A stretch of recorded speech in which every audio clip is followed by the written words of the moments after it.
আসসালামু আলাইকুম ওয়া রাহমাতুল্লাহি ওয়া বারাকাতুহু। আশা করি সকলে ভালো আছেন। আমিও ইনশাআল্লাহ আপনাদের দোয়ার বরকতে খুব ভালো আছি। তো আপনারা দেখছেন তন্ত্র মন্ত্র টোটকা বিষয়ক ইউটিউবে সত্য কথা কবিরাজি চ্যানেল।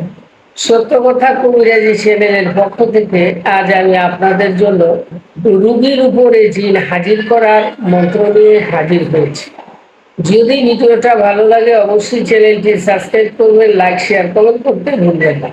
আর যারা চ্যানেলটি সাবস্ক্রাইব করে রেখেছেন তাদেরকে অসংখ্য অসংখ্য ধন্যবাদ।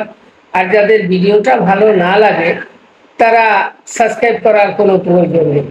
আজকের এই মন্ত্রটা দিয়ে আপনাদের অনেক উপকার হবে, আমি আশাবাদী ইনশাল্লাহ।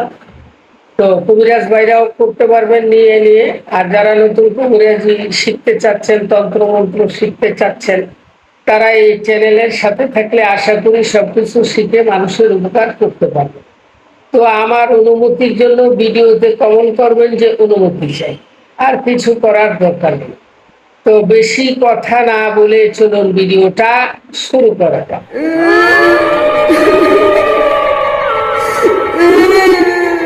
মূল আলোচনা হইল আজকে যেই মন্ত্রটা নিয়ে আপনাদের মাঝে হাজির হয়েছি, তো আপনারা কিভাবে এই মন্ত্র সিদ্ধি করবেন, কিভাবে মুখস্থ করবেন, কিভাবে কি করবেন না, সবকিছু আমি এই ভিডিওর মাধ্যমে বলে দেব। অনেক সময় আপনারা জিন ভূত ছুটাতে গেলে দেখেন যে কথা বলে না, অনেক সময় দূরে থাকে, শরীরে হাজির হয় না। আমি আশাবাদী এই মন্ত্র দিয়ে আপনারা রোগীর শরীরে হাজির করতে পারবেন, তারপরে তাকে ছাড়াতে পারবেন। অনেক সময় আপনারা মনে করেন যে রোগীর কাছে গেলাম, ঝাড়ফুঁক করলাম, কই এখন তো আর আসতেছে না। আসলে অনেক সময় দূর থেকে সে নজর করে ওই রুগীকে ডিস্টার্ব করে, অনেক সময় আপনাদের মান সম্মান হানি পড়ে। তো আপনারা হাজির করে তাকে যদি ছুটাতে পারেন তাহলে আমি আশাবাদী ইনশাল্লাহ আপনাদের রোগী সুস্থ হয়ে যাবে। তো কিভাবে কি করবেন এই ভিডিওর মাধ্যমে আমি সম্পূর্ণ সবকিছু বলে দেব। ধৈর্য সহকারে সম্পূর্ণ ভিডিওটা দেখতে থাকুন, না টেনে।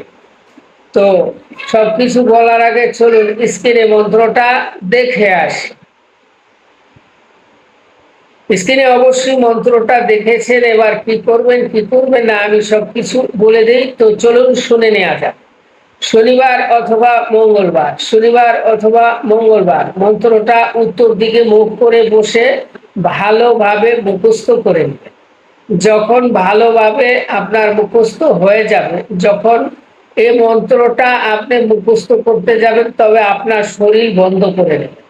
শরীর বন্ধ থাকা ভালো, যেহেতু জিন ভূতের মন্ত্র দূর করার মন্ত্র, তো আপনার নিজের শরীরটা সুন্দর করে বন্ধ করে নিয়ে তারপরে আপনি মন্ত্র মুখস্থ করবেন। যখন মুখস্থ করা হয়ে যাবে তখন আপনি কি করবেন, আপনার যে রুগীর বাসায় যাবেন বা আপনার কাছে রুগী আসবে, রুগীকে আপনার সামনে বসাবেন।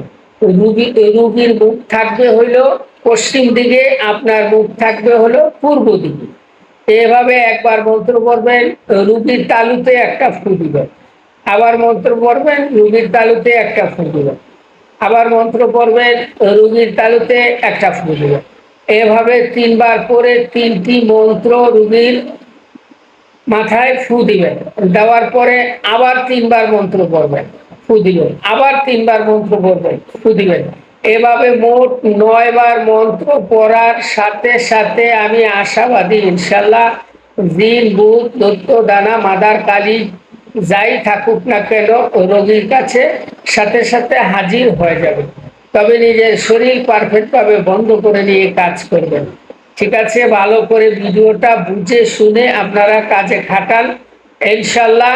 ভিডিওটা বেশি বড় করব না, আবার দেখা হবে অন্য কোনো নতুন ভিডিও নিয়ে। আজকের মতো এখানেই বিদায় নিচ্ছি। আসসালামু আলাইকুম ওয়া রাহমাতুল্লাহি ওয়া বারাকাতুহু।